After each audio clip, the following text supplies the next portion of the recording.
नमस्कार, बहुत स्वागत है आप सभी का खबरों के सफर में। मैं हूं आपके साथ ज्योति यादव। बुलेटिन की शुरुआत करेंगे इस वक्त की अहम खबरों के साथ। चीन और पाकिस्तान के मोर्चे पर भारत खुद को लगातार मजबूत करता जा रहा है। पिछले कुछ सालों में भारत की सैन्य ताकत काफी ज्यादा बढ़ी है।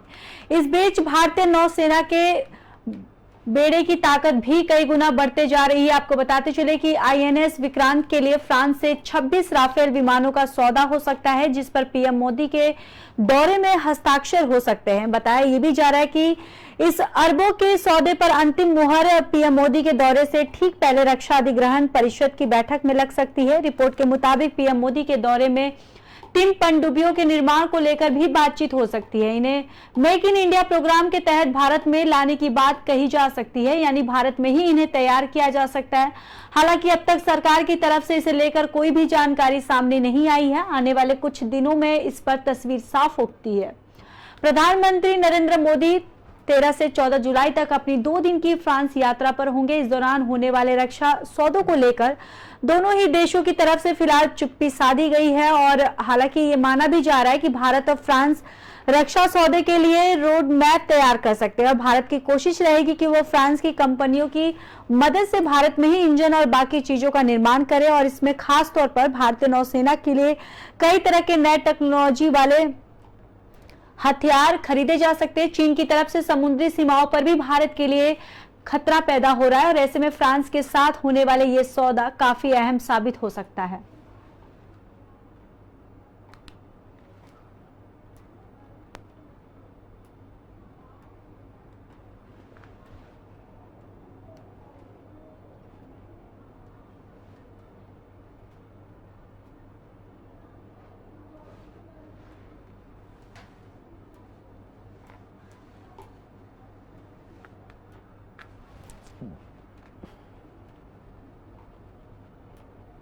कहां पे चले गए थे?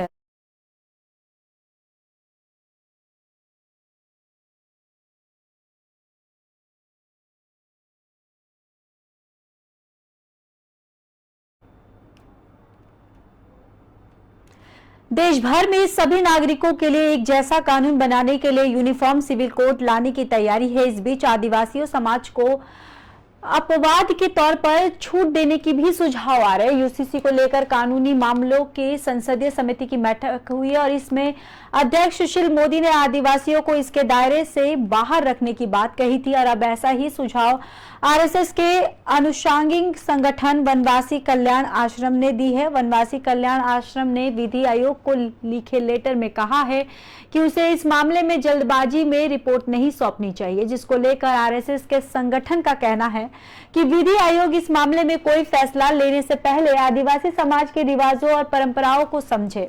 इसके लिए उसे आदिवासियों के संगठन और सिविल सोसाइटी के सदस्यों से बात करनी चाहिए। आरएसएस ने इस मामले में आदिवासी समाज के लोगों से भी अपील की है वे अपने सुझाव आयोग के सामने पेश करें। संगठन ने कहा है कि आदिवासी समाज के लोगों को सोशल मीडिया पर चल रही डिबेट्स को नजरअंदाज करते हुए अपने सुझाव सरकार को सौंपने चाहिए।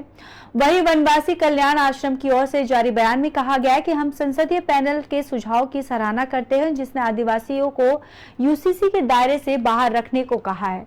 संघ ने कहा कि इस मामले में सोशल मीडिया पर डिबेट जरूर चल रही है, लेकिन ज्यादातर लोगों में समझ का अभाव है। इसके चलते लोग भ्रमित हो रहे हैं। उन्होंने कहा कि आदिवासी समाज के लोगों को भी भ्रम पैदा किया जा रहा है। कुछ लोग अपना एजेंडा पूरा करने के लिए ऐसा कर रहे हैं। गौरतलब है कि पूर्वोत्तर राज्यों में बीजेपी के साथ गठबंधन करने वाले कई राजनीतिक दलों ने भी यूसीसी को लेकर ऐतराज जताया है।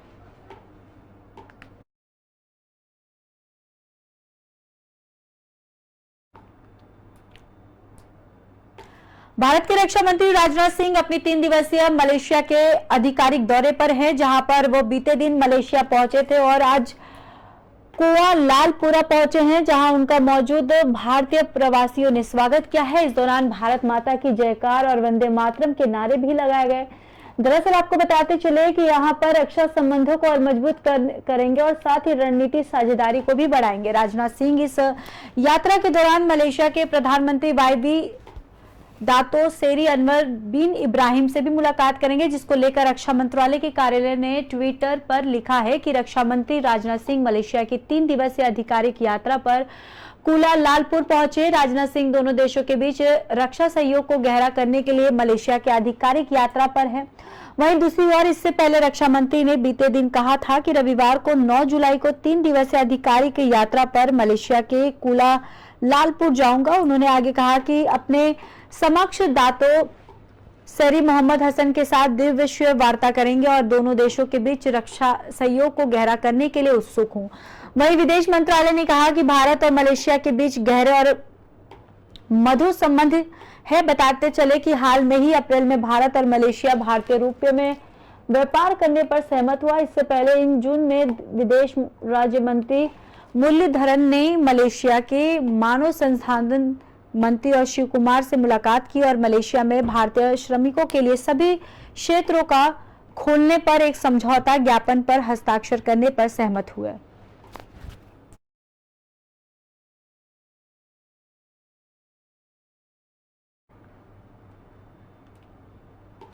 पिछले सप्ताह शुरू हुई मानसून बारिश ने पूरे उत्तर भारत में हाहाकार मचा दिया है। सबसे ज्यादा बुरे हालात तो हिमाचल प्रदेश में पैदा हो गए हैं, जहां कई लोगों की मौत भी हो गई और सैकड़ों सड़कें बंद हो गई हैं।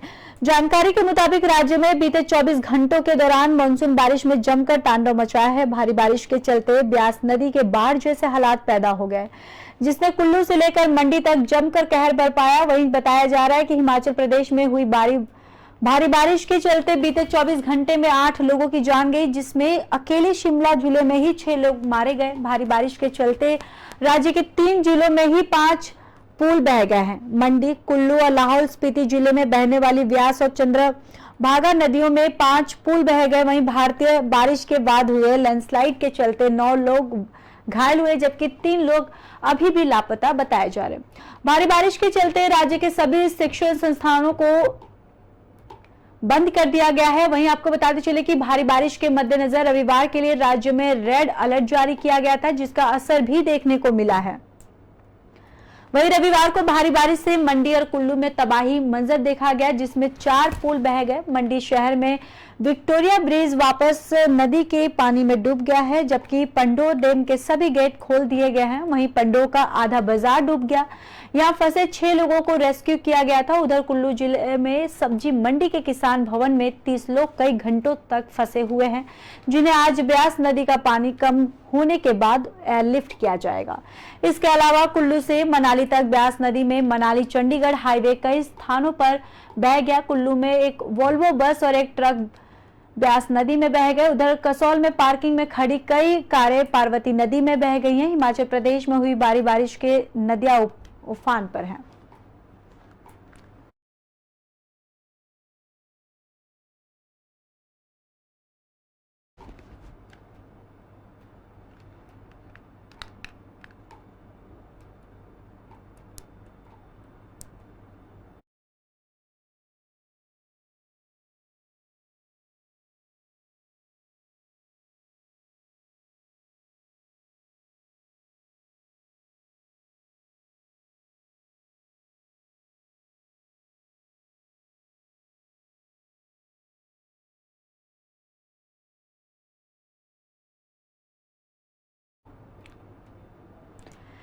एनसीआर समेत उत्तर भारत के कई हिस्सों में बारिश का कहर देखने को मिल रहा। सड़कें तालाब बन चुकी हैं, नदियां उफान पर हैं। पानी के तेज बहाव में कई पुल बह गए। दिल्ली में आम जनता के साथ साथ सांसदों के घरों में भी पानी घुस गया।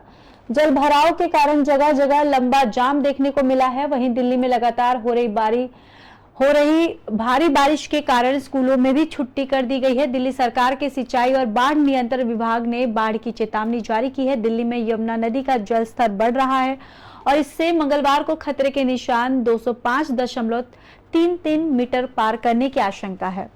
केंद्रीय जल आयोग के बाढ़ निगरानी पोर्टल के मुताबिक ओल्ड रेलवे ब्रिज पर यमुना का जलस्तर रविवार दोपहर 1 बजे 203.18 मीटर था, जबकि खतरे का स्तर 204.5 मीटर है। वहीं CWUC ने कहा है कि मंगलवार को सुबह 11 बजे से अपराह्न 1 बजे के बीच जलस्तर 205.5 मीटर तक बढ़ने की आशंका है। दिल्ली में रविवार सुबह 8:30 बजे तक पिछले 24 घंटे की अवधि में 153 मिलीमीटर बारिश दर्ज की गई है, जो 1982 के बाद से जुलाई में एक दिन में हुई है। वही सर्वाधिक बारिश के मौसम विभाग ने येलो अलर्ट जारी किया है, जिसमें मध्यम बारिश की चेतावनी दी गई है। दिल्ली में यमुना नदी के पास के इलाकों में करीब 37,000 लोग रहते हैं। हरियाणा से पानी छोड़े जाने के बाद हालात बदतर होने की संभावना है, जिसको लेकर सीएम केजरीवाल ने बैठक बुलाई है और साथ ही दिल्ली सरकार में मंत्री आतिशी यमुना के बढ़े स्थल का जायजा लेंगी।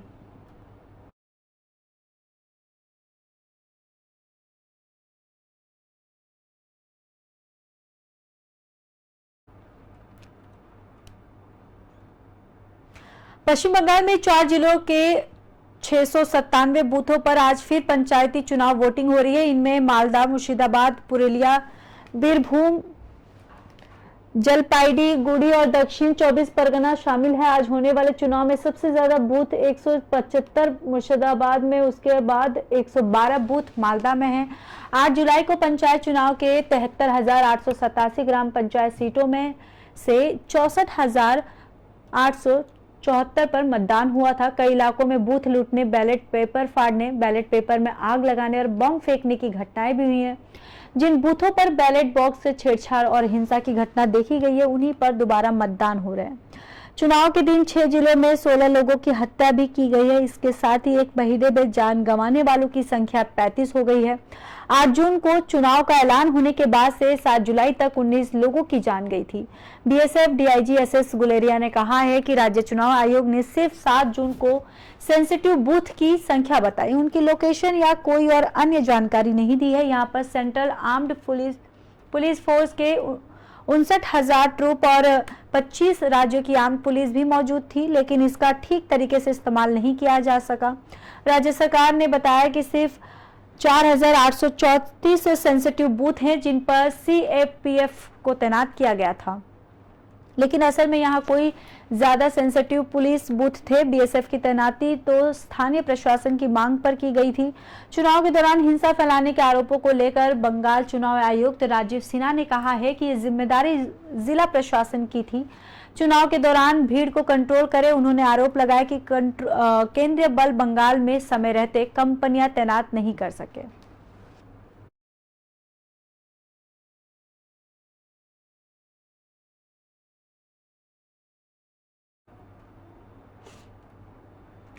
दिल्ली में अधिकारियों की ट्रांसफर पोस्टिंग के मुद्दे पर केंद्र के अध्यादेश को चुनौती देने वाली दिल्ली सरकार की याचिका पर आज सुप्रीम कोर्ट में सुनवाई होगी और सीजीआई डीवाई चंद्रचूड़ और जस्टिस पीएस नरसिम्हा की बेंच मामले पर सुनवाई कर सकती है। 4 जुलाई को मामले में पहली सुनवाई थी और तब कोर्ट ने केंद्र सरकार और उपराज्यपाल को नोटिस जारी किया था।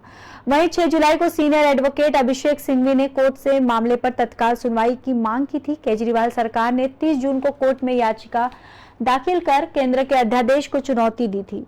आपने याचिका में कहा था कि केंद्र की ओर से लाया गया था अध्यादेश असंवैधानिक है, जो संविधान की मूल भावना के अनुरूप नहीं है।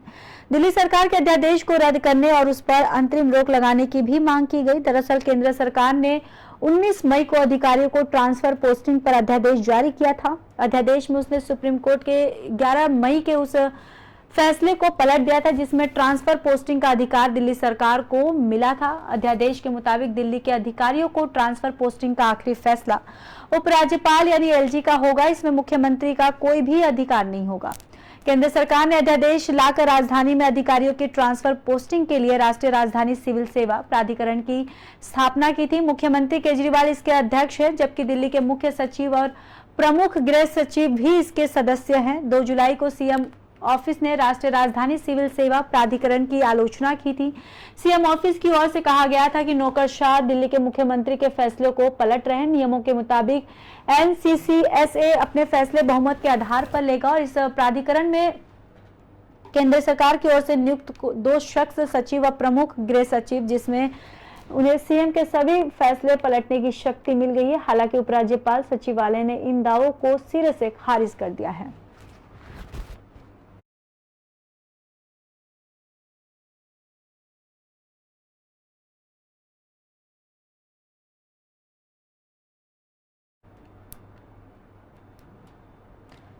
फिलहाल के लिए इस बुलेटिन में बस इतना ही। बाकी देश और दुनिया की खबरों के लिए देखते रहिए पी न्यूज़।